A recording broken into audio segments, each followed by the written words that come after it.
नमस्कार, मी मयुरी वर्मा, विकास समाचारमध्ये आपलं स्वागत।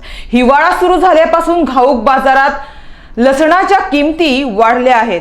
फेब्रुवारीत हे दर तब्बल प्रति किलो 400 ते 450 रुपयांवर पोहोचले आहेत। लसणाच्या भाववाढीमुळे सर्वसामान्यांचे बजेट पुरते बिघडले आहे। नवीन वर्षात लसणाने प्रति किलो 300 रुपयांचा टप्पा गाठला होता।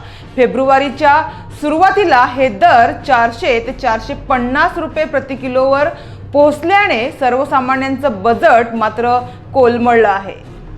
दैनंदिन स्वयंपाकात लसणाचा वापर मोठ्या प्रमाणात केला जातो, त्यामुळे लसणाला महत्त्व प्राप्त झाले आहे। मात्र गेल्या काही दिवसांपासून लसणाच्या किमतींमध्ये भरमसाठ वाढ झाली आहे। 1 किलो मागे 400 रुपये तर चांगले कळीवाले लसणासाठी 450 ते 500 रुपये मोजावे लागत आहेत। त्यामुळे गृहिणींचे बजेट मात्र कोलमडल्याचे चित्र दिसून येत आहे।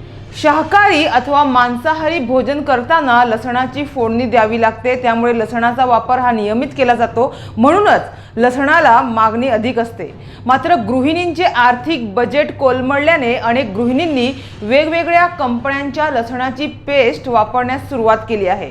देशातील राज्यांमधून लसणाची आवक होत नसल्याने तो बाजारात महागड्या दराने विकला जात आहे।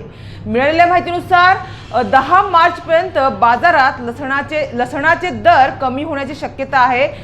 400 ते 450 रुपये किलो दराने लसूण मोठ्या प्रमाणात विकला जात आहे, तर मुंबईच्या किरकोळ बाजारात 600 रुपये किलो पर्यंत लसणाची विक्री होत आहे।